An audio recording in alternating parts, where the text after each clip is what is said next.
The first ships came like quiet birds. They drifted down through green clouds and landed in clear fields. Men and women stepped out with boxes and tools. Children ran on soft soil and laughed. They planted poles and drove stakes. They built small houses with hands that knew how to make shelter. They called the place New Hope, and they meant it. Myra stood at the edge of the field and watched the wind push the new flags. She had a small spade and a tired smile. She had packed her life into a crate and left the old world behind. Around her, people planted tomatoes, fixed a broken pump, and taught children how to read the sky. The settlers spoke in low voices.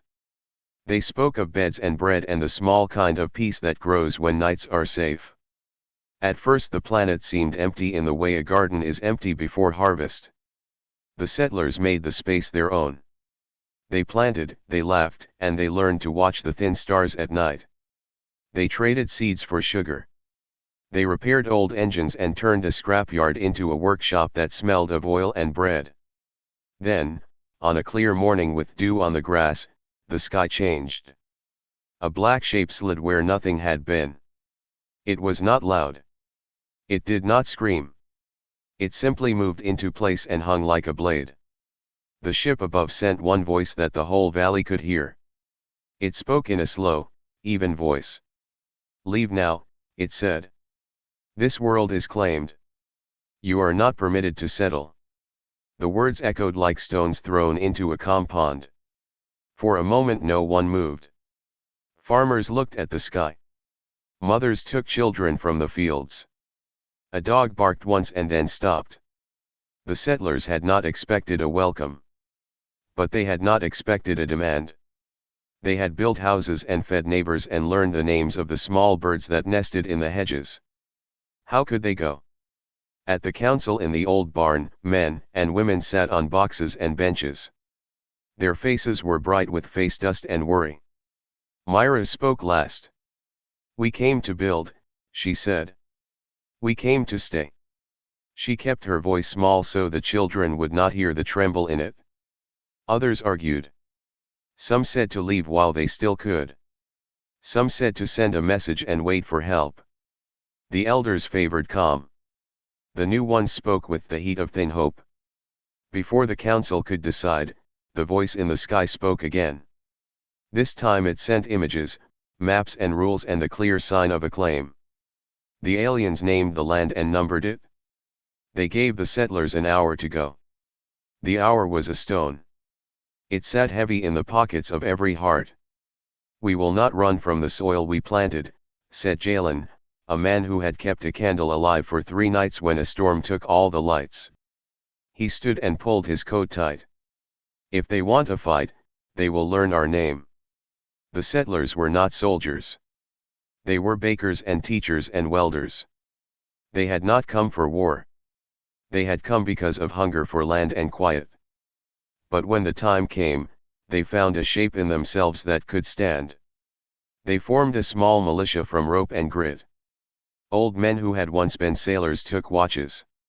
Young women who had taught children took radios and learned how to aim a rifle. They nailed planks to doors and filled buckets. They turned tractors into slow shields by welding metal plates to their sides. The settlers moved like one body that had learned a new limb. The alien ships did not move close at once. They circled and watched like bright, patient eyes. For days the sky kept its distant hush. The settlers worked and waited. Rumors swept the fields, the ships were testing them. They were counting. The alien voice said little, but the threat lived in every watchful blink. Then came the first raid. A small convoy of settlers went to fetch water from a river beyond the hills. They needed to bring the heavy tanks back before night. Jalen led the convoy in a long, slow line of tractors and carts. Children waved from a farm fence as they passed. The convoy moved like a promise. Halfway to the river, the horizon burned. Bright craft dropped fast like metal storms. The settlers had only thin shields and stubborn hearts. The aliens hit one tractor and it went down in flame. People jumped into mud and then ran and crawled. The sound was sudden and raw, metal tearing, a cry lost in wind. The raid was quick. It left a long silence. 2 men were gone. The tractors stood like broken machines with quiet, small flags. The settlers dragged the wounded and the burned back to the barns. They made bandages by lamplight and told the children stories that left out the fear. Grief and anger sat together in the council. The settlers had not expected blood. They had known the sky might bring trouble, but not like this. Now they saw the truth: the aliens would not only speak. They would take. In the days after the raid, the settlers changed everything. They taught each other to read the sky's small codes, how the alien craft moved, the way they sounded when they breathed, the time between sweeps. They cut paths through the grass that could hide people. Old houses were cleared and turned into watch points. People learned to move quietly. The small city that was born of seeds and laughter now kept a slow drumbeat of preparation. It was during one of these nights of work that a child found the door. Myra was patching a window when a boy named Tomash burst into the barn. He was small and smudged, and he carried something wrapped in cloth. Under the farmhouse, he panted. "We found a metal door. It's stuck." They followed him through straw and mud. In the field behind the farmhouse, half buried in dirt and roots, was a round hatch with a ring of old, unknown symbols. The metal was cold and not like the tractors. It hummed in a way that made the hair on the back of Myra's neck stand up. They pulled and they pushed until the ring moved. The hatch opened with a sound like a slow sigh. Underneath was a dark space and the smell of old oil. At the bottom of the pit sat something shaped like a seed and like a machine, metal ribs and a glass eye that blinked when the air touched it. For a long minute no one spoke. The settlers stood around the hatch with lights and gloves and a feeling that some story had just shifted under their feet. The machine was not human. Its lines were not anything the settlers had made or used. It was not a tool they had planned to find. Myra reached out and touched the cool metal. The machine warmed at her hand. A small pulse moved along its case and then it hummed a tune that felt like a far-off engine waking. They had come to settle, not to lose. Now a new choice sat before them: run and leave the buried thing to the aliens, or learn what the land kept secret and plant their future with it. The sky above was a hard blue. The alien ships watched and waited. On the ground, people looked at each other and saw the same thin, fierce light. They had come to stay. They had come to fight for that staying. The next move would be theirs. After the hatch and the strange machine, the village changed. The people talked at night in low voices. Some said the machine could save them.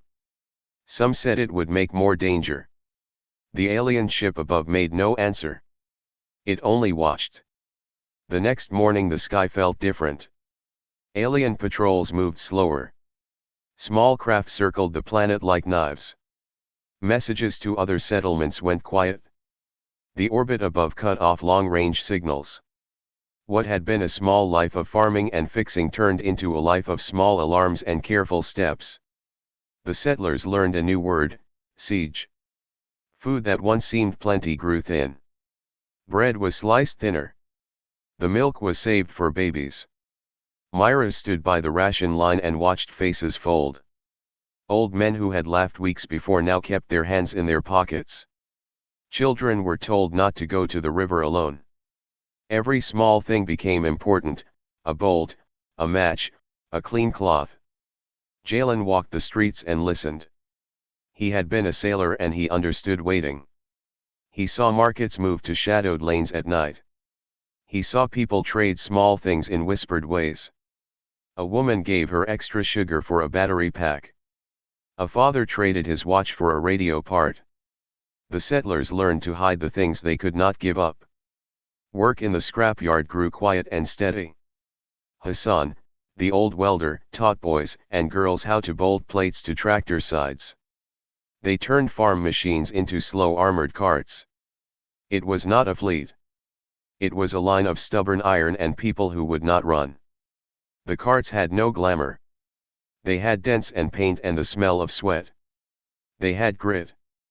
At night a secret market opened near the barns. People met in small groups under tarps.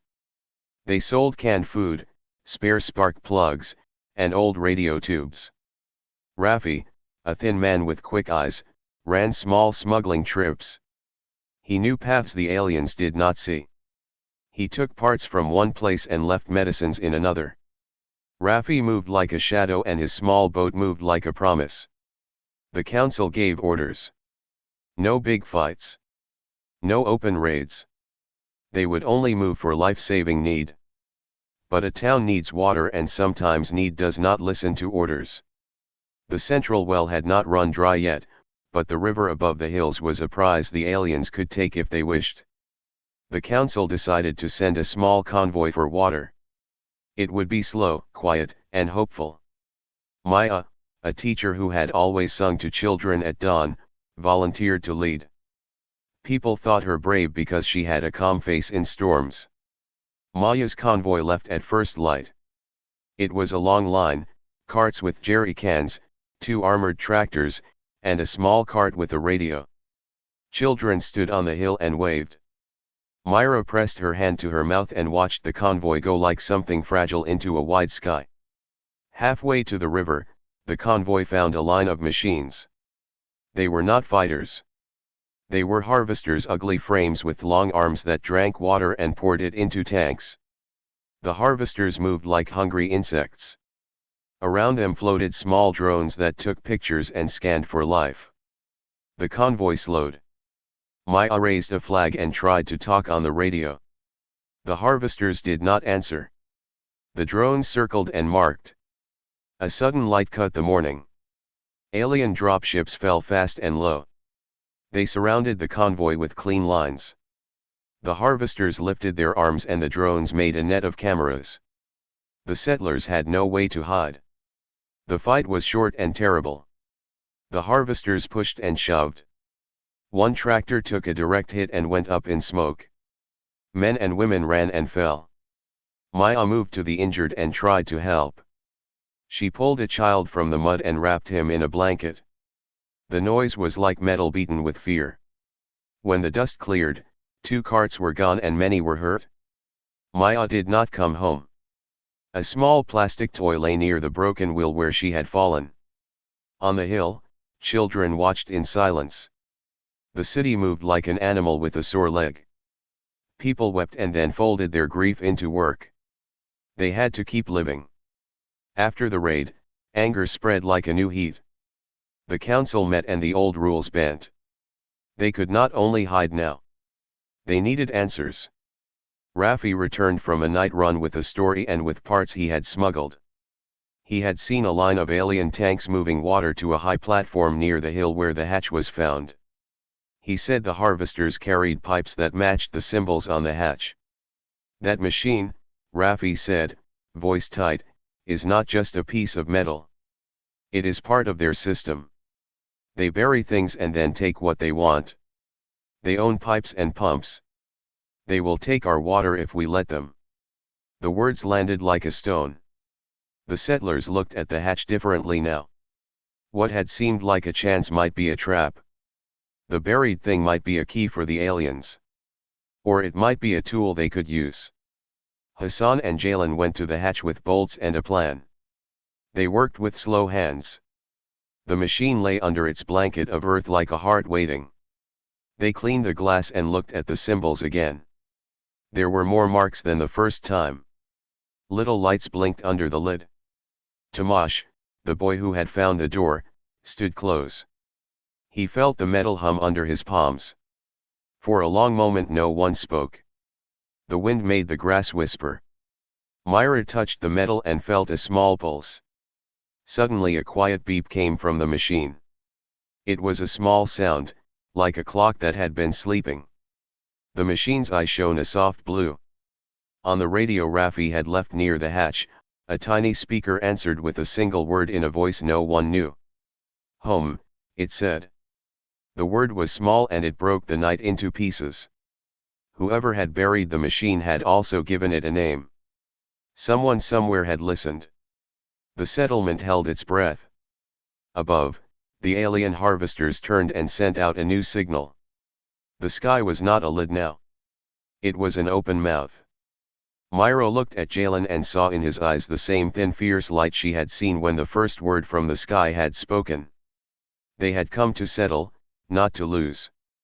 Now they had to choose, hide and starve, or learn the machine and fight for every small thing that kept them alive. When the hatch opened, the settlers found more than rust.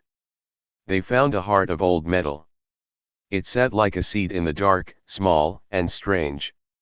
Its case was smooth and cold. Lines ran across it like veins.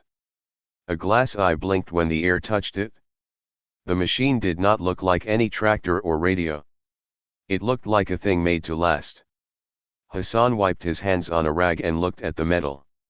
He had welded ships and fixed pumps his whole life. He had never seen a casing like this. "It is not our make," he said. "But it might work with our hands." Jalen felt the machine like a promise. He had sailed through storms and buried fear under strength. "We must learn it," he said. "If it helps, we keep our water. If it is a trap, we bury it again. But we must know." They cleaned the case. Tomash brought oil and small tools. The glass eye shone a pale blue when they cleared the grime away. The machine hummed once, soft as a sleeping animal. Little lights blinked under its plates. When Hassan touched a seam, the machine warmed at his skin and whirred like a small engine waking. They moved it to the workshop. The shop had benches with old vices and cups of thick tea. Sparks fell and pipes rattled as people worked. Rafi brought parts from the black market. He had traded a stack of old batteries for a coil that fit the machine's heart. The townsfolk watched in small groups. They did not know what would happen, but they knew it mattered. At night, by lamplight, Hassan and a group of children who had learned to help turned screws and read marks that were not in any book. They found a panel with symbols that matched the hatch ring. Tomash traced one symbol with a dirty finger and felt a tiny shock. The glass eye blinked and showed a faint map of lines like rivers and pipes. Myra stood at the bench and read the map. "It is made to move water," she said. "Or to talk to pipes. It knows how the soil drinks." Some in the town wanted to burn the thing. Fear lives in quick hands. But others, the people who had learned to fix and to stay, said, "Learn it and maybe keep the place." The council argued under the barn roof. Old men said safety. Young ones wanted power. "We did not come here to steal a machine," Myra said. "We came to build a life. If this helps us keep water, we must try." So they tried. They fed it small power. The machine hummed and spun inside. It answered in clicks and small songs. Hassan learned to read the clicks like a new speech. He pressed a lever and a light changed color from blue to green. The glass eye unrolled a pattern of pipes and a round point with a bright pin. The workshop cheered in small ways. They did not know if the machine would obey. But the first test worked. Hassan set the machine to a buried pipe near the hill. It sent a slow pulse through the ground. A dry valve a mile away opened. Water trickled into a saved tank. Children who had watched jumped and clapped. The machine had moved water as if it were a key in a lock. The success changed the town. People saw hope. They cheered and hugged and then went back to work. The machine could steal back what the harvesters had taken. It might feed crops and fill tanks. It might also make the settlers dangerous to the aliens. The thought hung like smoke. Not everyone felt good about the change. Jalen watched the night with a hard face. He thought of Maya and the convoy burned on the road. "If we use their thing," he said, "do we become the thing they fear? Do we borrow their hands and lose our own?" Myra touched his arm. "We use this to keep our water," she said. "We are not the ones sending harvesters. We are not them." Still, the question moved in small ways. Children played near the hatch and imitated the glass eye. Old men told stories of the world before. The settlers kept their hands clean where they could. They told themselves they would only use enough to live. The machine did more than move water. It could talk to drones and to pipes. Hassan found a mode that sent a soft pulse into the air. It made small cameras stutter and lose focus. With careful work, the settlers found they could hide a small convoy beneath the machine's field. It did not hurt the harvesters. It made them blind for a breath. That was enough. Rafi volunteered for the first raid.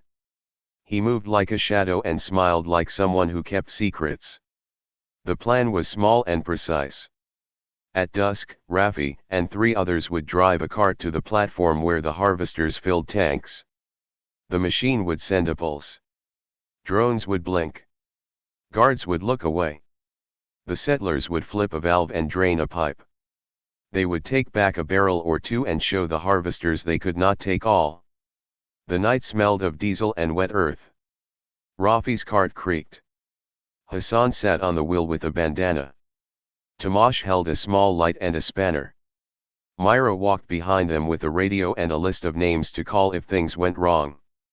When they reached the platform, the machine hummed and the world seemed to hold its breath. Drones blinked. A harvester's cameras stuttered and focused on a wrong place. Rafi slipped under the barley conveyor and found the valve. He turned it with a quiet hand. Water flowed into their barrels. The retreat was clean until a guard remembered an extra check. He shouted and lights came on. A harvester turned its arm and knocked a cart. 1 man fell.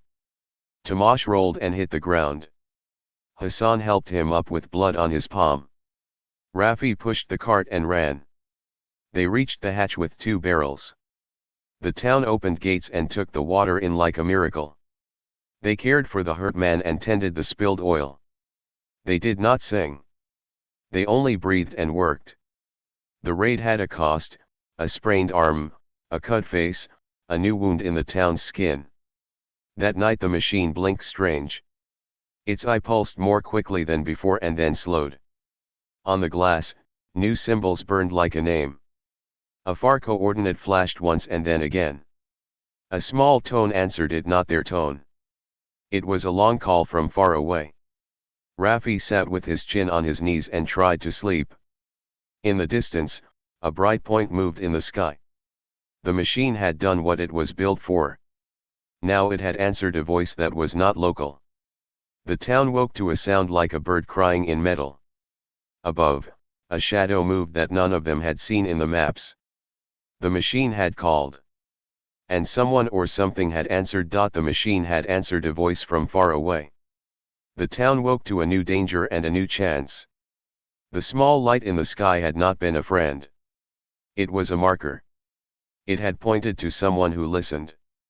The settlers read the map on the machine again and understood, danger was coming, but the machine could give them power if they learned fast. They did not have a navy. They had tractors, farm trailers, and a few old cargo hulls pulled from storage. They had hands that could fix and patience that did not quit. They also had a reason to fight. The harvesters had taken water and the convoy had burned. The people who had come to plant seeds would not let their fields dry. The council met under the barn with plans spread on a wooden table. Jalen drew lines with a finger in the dust. "We cannot stand and wait," he said. "If a fleet comes, it will clear us out. We must move the fight to their stores. Hit the pumps, free the water, and show them we will not be easy meat." Hassan leaned over a blueprint and tapped a spot. "We can use the machine to hide our small fleet long enough to get close. It will make cameras twitch and steer them wrong. We must make noise and then be quiet." They called their fleet the Armada, though it was a strange name for rusty things. The Armada was a line of armored tractors, flatbed barges, and a long, patched cargo that floated in a shallow river. Men and women worked day and night. Sparks flew. Old welders taught youth how to bend steel. Children painted flags from quilt fabric. The fleet was ugly and brave. Rafi organized runs to gather parts. He drove a short, Fast skiff at night to bring batteries and spare coils. Tomasz and a group of teenagers learned to steer the flatbed through reeds and hidden channels. Myra and a few teachers taught recruits how to read the sky and keep calm under fire. Every person had a job and a place. They built boards for armor and mounted old rifle barrels where they could. They made nets to tangle small drones. They learned to use the machine's field to mask heat signatures for a few seconds. The machine's pulse could make a camera see a pile of rocks instead of a cart. That small gift let the Armada move closer to alien supply nodes without being burned. Practice was clumsy and full of fear. The first training drill ended with a broken axle and a young recruit crying. But they learned fast. Mistakes taught better than speeches. The Armada moved like a slow animal learning to run. The first real attack was at dawn. A hidden pump station stood on a low hill. The harvesters had built a pipe that fed the station and ran a line to a large storage platform. The settlers watched the platform from a safe ridge. At night, Hassan set the machine to pulse toward the pumps. The pulse made the harvesters' drones flicker and look away for a single, precious minute. Rafi's skiff slipped through reeds. Tomasz rode the flatbed like a captain. Men climbed the platform while others held ropes. They worked quick hands because minutes were all they had. One valve turned. Water released. Barrels filled. A harvester swung its arm and found only an empty place. It hit metal. It thunked and spun. The escape was not clean. A drone spotted a movement and sent a burst. The Armada answered with noise and smoke. The harvesters lashed out and damaged a wheel. But the settlers had what they came for, water and hope. They returned to the village with cheers that were small and tired. People slept like they had done real work for real reasons. Each raid taught them more. They learned how long the machine could hide them. They learned which drones were slow and which ships had blind spots. They found a way to cut a pipe without making the harvesters notice for long. They took only what they needed. They moved like people who take care not to waste life. As the Armada grew bolder, word spread. Nearby settlements sent a single trader with a song of support and a case of tools. The settlers shared water and power. The small victories made more hands join. The Armada became a moving town, children played among barrels and the old men told sea stories to teach patience. Then, in a night thick with fog, they hit something larger. A courier craft small, fast, and smart came to the storage platform. It moved too close to the reeds where the Armada lay hidden. Hassan set the machine to pulse deeper, a risk that drained more of their power. The courier's sensors failed for a breath. Rafi and two others slid out, ropes in hand. They did not plan to capture a courier alive. They planned to break its link and steal a map. But the courier fell to the net and hung like a trapped bird. Sparks flew. A small hatch opened and out rolled a device that spoke in a tone none of them had heard. The device was not a person. It was a box of light and code. Myra took it with steady hands. Her fingers felt the cool of alien metal. The device showed a map and then a line of numbers. It was a message, coordinates and a time. The settlers read the numbers and their breath stopped. A fleet was scheduled to clear the settlement. It would come in proper force, fast dread and no time to hide. The capture changed the mood from joy to sharp fear. In the barn, the council spread the map on the table. The time was 2 days away. The fleet would not just take water this time. It would come to remove them. There was no longer room for small raids only. If they could not stop the fleet, they would be forced to flee or die. But the machine had also given them new tools and the settlers had new skill. They had learned to turn tractors into shields, to hide flatbeds, and to move in silence.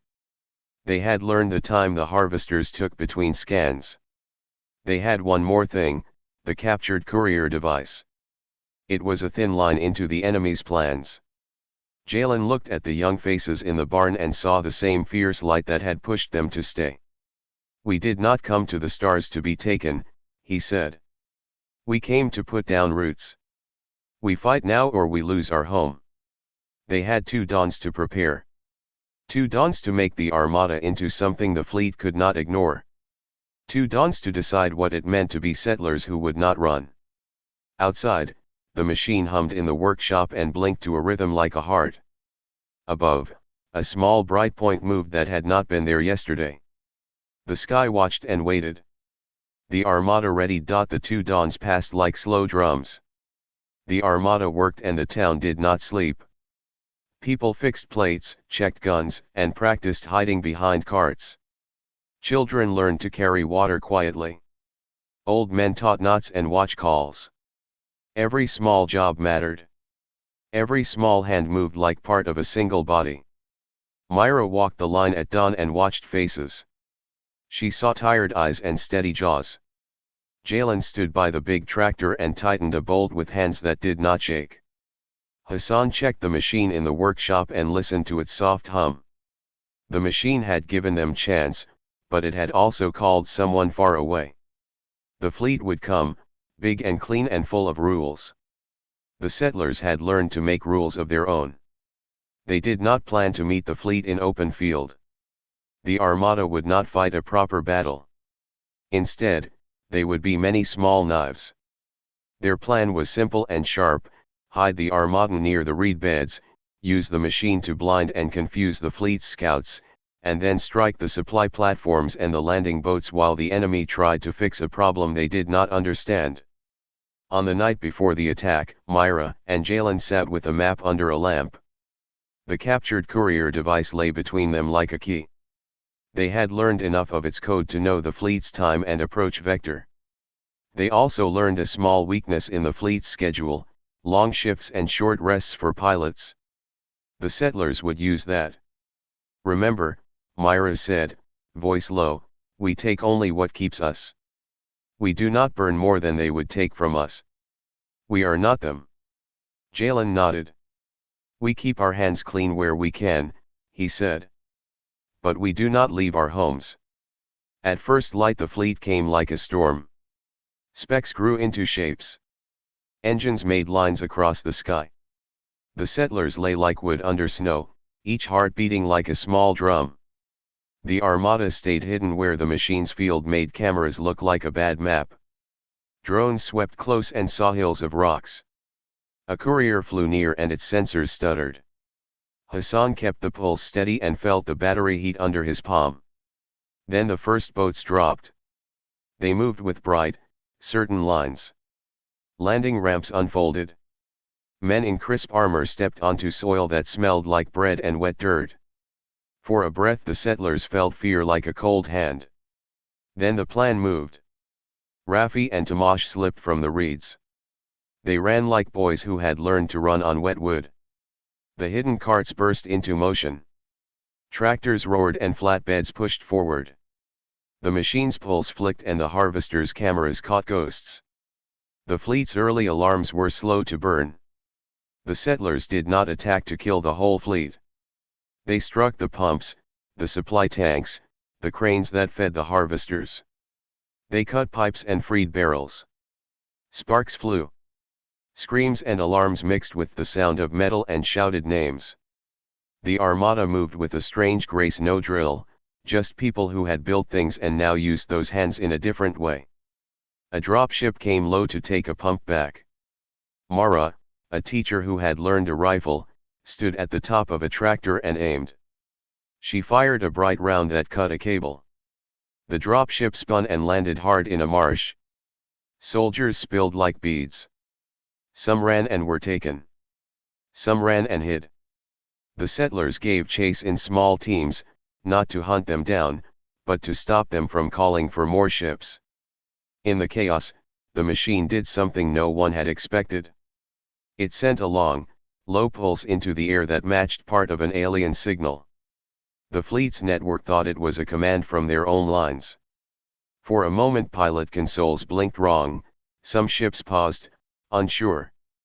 Confusion spread like a net. The settlers used that gap. Myra ran across a field with a rope and a small mirror.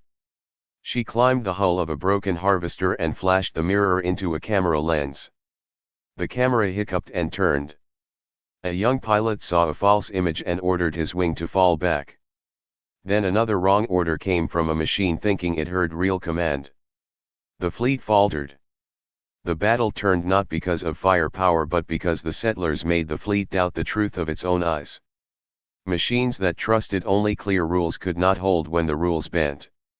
The Armada pushed hard at that moment. They took a platform. They cut a main line. They freed a village of people captured earlier. They set down water barrels and wiped faces.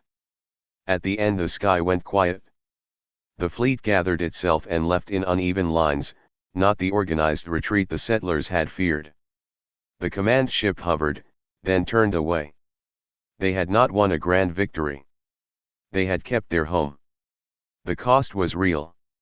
A young man from the flatbed did not stand the next morning. Mara walked with slow steps and bandaged hands. Tomasz had a scar on his cheek. The machine's battery was low and a coil burned out. They buried two. They cleaned wounds. They sang a quiet song at dusk that sounded like praise and like a prayer. After the fight, envoys came. Not soldiers first, but a small craft with white flags and a voice. It asked for parley. The settlers were tired and weary. They sat at the old barn table with water in tin cups. The alien envoy spoke in slow words they had come to know: treaties, claims, and rule. They offered terms that sounded like peace and like chains. Myra looked at the envoy and then at her people. She thought of seeds and beds and a child who laughed in the field. She thought of the machine and the water and the two men they had lost. She spoke first. "We came to settle, not to lose," she said. Her voice was small but held like a beam. "We will not leave our home. We will not be your harvest." The envoy listened and then surprised them all. He offered a line of terms that meant the harvesters would stop in exchange for neutral zones and a clear border. It was not perfect. It was not full justice. But it meant the fields could grow and the children could run again. Months later, the village planted seeds with hands that knew the taste of danger. The machine hummed less. The Armada shrank to carts that pulled water. Rafi fixed his skiff and taught Tomasz to read the stars. Hassan drank tea and mended the coil that burned out. Jalen kept the watch and smiled when he saw a new sprout push through dry soil. The settlers had paid. They had learned not to be only farmers or only fighters. They had learned to be both. They had come to plant a life. They kept it. The sky still watched, but it watched with new rules. On a quiet morning, Myra stood by the hatch and touched the metal. The machine pulsed once and warmed her hand. She breathed deep and looked at the field where children now played. They had come to settle, not to lose. They had chosen to stand, and the world had kept them.